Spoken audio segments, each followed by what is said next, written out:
Hello students, নবম ও দশম শ্রেণীর রসায়ন সপ্তম অধ্যায়ের জারণ সংখ্যা নিয়ে আজকে আমরা আলোচনা করতে যাচ্ছি। তো প্রথমে জারণ সংখ্যার যে ডেফিনেশন এটা আমরা যদি একটু দেখি, কোনো পরমাণুর যৌগ গঠনের সময় যতগুলা ইলেকট্রন ত্যাগ করে সেই ধনাত্মক সংখ্যা অথবা যতগুলা ইলেকট্রন গ্রহণ করে সেই ঋণাত্মক সংখ্যাকে জারণ সংখ্যা বলে।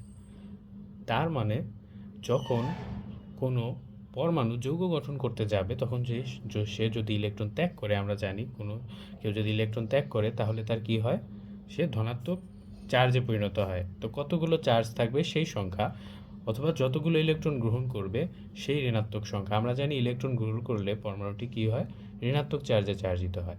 তো এই চার্জের পরিমাণটা যত হবে সেটা হতে পারে +2, +3, এটা হতে পারে -3, এটা হতে পারে -1। তো এই চার্জের সংখ্যাই হচ্ছে কি জারণ সংখ্যা। তো আরেকবার দেখা যাক, কোনো পরমাণু যৌগ গঠনের সময় যতগুলো ইলেকট্রন ত্যাগ করে সেই ধনাত্মক সংখ্যা অথবা যতগুলো ইলেকট্রন গ্রহণ করে সেই ঋণাত্মক সংখ্যাকে জারণ সংখ্যা বলে।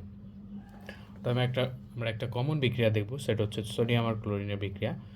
তো sodium plus plus Cl minus, sodium plus Cl minus, এটা হচ্ছে সোডিয়াম ক্লোরাইড আর কি। তো সোডিয়াম কি করে, একটা ইলেকট্রন ত্যাগ করে সোডিয়াম প্লাসে পরিণত হয়, এটা আমরা জানি। আর ক্লোরিন সেই ইলেকট্রনটা গ্রহণ করে ক্লোরাইড আয়নে পরিণত হতে পারে, একটা ইলেকট্রন গ্রহণ করে ক্লোরাইড আয়নে পরিণত হতে পারে। তো সোডিয়ামের জারণ সংখ্যা এখানে প্রথমে ছিল 0, 0 থেকে একটা ইলেকট্রন গ্রহণ করার পরে তার জারণ সংখ্যা হয়ে যায় +1, সেটা এখানে দেখানো হয়েছে। সোডিয়ামের জারণ সংখ্যা হচ্ছে +1। তেমনিভাবে ক্লোরিন একটা ইলেকট্রন গ্রহণ করার পর ক্লোরিনের জারণ সংখ্যা হয়ে গেছে -1, সেটা এখানে দেখানো হয়েছে। তো সোডিয়াম ক্লোরাইড যৌগটা যখন গঠিত হয়েছে, সোডিয়াম ক্লোরাইড, এখানে সোডিয়ামের যে প্লাস আর ক্লোরিনের মাইনাস এটা একে অপরকে অমিট করে দিচ্ছে, যার কারণে সোডিয়াম ক্লোরাইড একটা নিরপেক্ষ যৌগ, যেখানে সোডিয়াম ক্লোরাইডের জারণ সংখ্যা হচ্ছে, মানে টোটাল যৌগের জারণ সংখ্যা 0। তাহলে এটা আমরা দেখি, ক্লোরিন আয়ন কী করেছে, সোডিয়াম একটা ইলেকট্রন ত্যাগ করেছে, ক্লোরিন একটা ইলেকট্রন গ্রহণ করেছে। ঠিক আছে। তো জারণ সংখ্যা ধনাত্মক, ঋণাত্মক অথবা 0 হতে পারে। ধনাত্মক যেমন একজন যদি ইলেকট্রন ত্যাগ করে, যেমন সোডিয়াম ধনাত্মক, ক্লোরিনের ক্ষেত্রে ঋণাত্মক। আবার নিরপেক্ষ যৌগ যখন হয়, যেমন শুধুমাত্র কপার, তাহলে এটার কি জারণ সংখ্যা 0। ওকে, নেক্সট আমরা দেখব বিভিন্ন অবস্থার জারণ সংখ্যা কেমন হয়। যেমন ধাতুর জারণ সংখ্যা নর্মালি ধনাত্মক হয়, কারণ হচ্ছে আমরা জানি ধাতু সাধারণত কী করে, ইলেকট্রন ত্যাগ করে। অধাতুর জারণ সংখ্যা ঋণাত্মক হয়, কারণ হচ্ছে ইলেকট্রন গ্রহণ করে। ওকে, নাম্বার 3, নিরপেক্ষ যৌগে পরমাণুসমূহের মোট জারণ সংখ্যা হচ্ছে 0। যেমন আমরা যদি বলি অ্যালুমিনিয়াম ক্লোরাইড।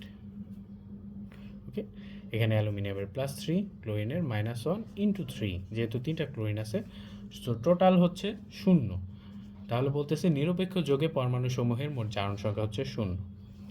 এরপর হচ্ছে আধান বিশিষ্ট আয়ন পরমাণুসমূহের মোট জারণ সংখ্যা সমান হচ্ছে আধান সংখ্যা।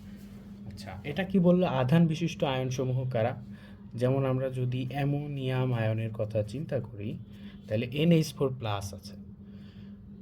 ওকে, সেমভাবে যদি আমরা সায়ানাইড আয়নের কথা চিন্তা করি, Cn-, এরা কি এক একটা যৌগমূলক, তো এদের যে চার্জ সংখ্যা সেটাই হচ্ছে এদের জারণ সংখ্যা।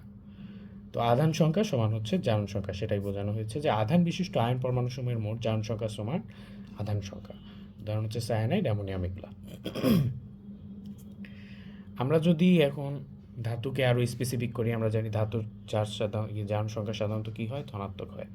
আরও স্পেসিফিক্যালি বলতে গেলে ক্ষার ধাতুর ক্ষেত্রে জারণ সংখ্যা হবে +1, কেননা আমরা জানি ক্ষার ধাতুগুলো একটা ইলেকট্রন ত্যাগ করে, যেমন সোডিয়াম একটা ক্ষার ধাতু, একটা ইলেকট্রন ত্যাগ করে সোডিয়াম আয়নে পরিণত হয়।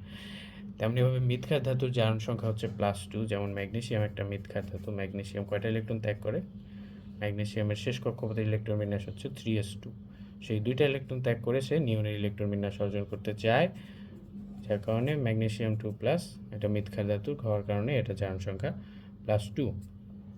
হ্যালাইডের জারণ সংখ্যা হচ্ছে -1। ওকে, হাইড্রোজেনের জারণ সংখ্যা সাধারণত +1, যেমন হাইড্রোক্লোরিক অ্যাসিডের কথা যদি আমরা চিন্তা করি, HCl, এখানে হাইড্রোজেনের জারণ সংখ্যা +1, ক্লোরিনের -1। ঠিক আছে, কিন্তু সেকেন্ড যেটা বলা হয়েছে হাইড্রাইডে হাইড্রোজেনের জারণ সংখ্যা হচ্ছে -1। আমরা একটা হাইড্রাইড নিই, সেটা হচ্ছে লিথিয়াম হাইড্রাইড, LiH। এখানে লিথিয়াম হচ্ছে +1, হাইড্রোজেন হচ্ছে -1। বোঝা গেছে যে হাইড্রাইড যৌগগুলোতে, যেমন লিথিয়াম হাইড্রাইড, এটাতে কি হবে, হাইড্রোজেনের জারণ সংখ্যা -1, বাট সাথে যেই ধাতুটা থাকবে তার জারণ সংখ্যা অবশ্যই ধনাত্মক হবে।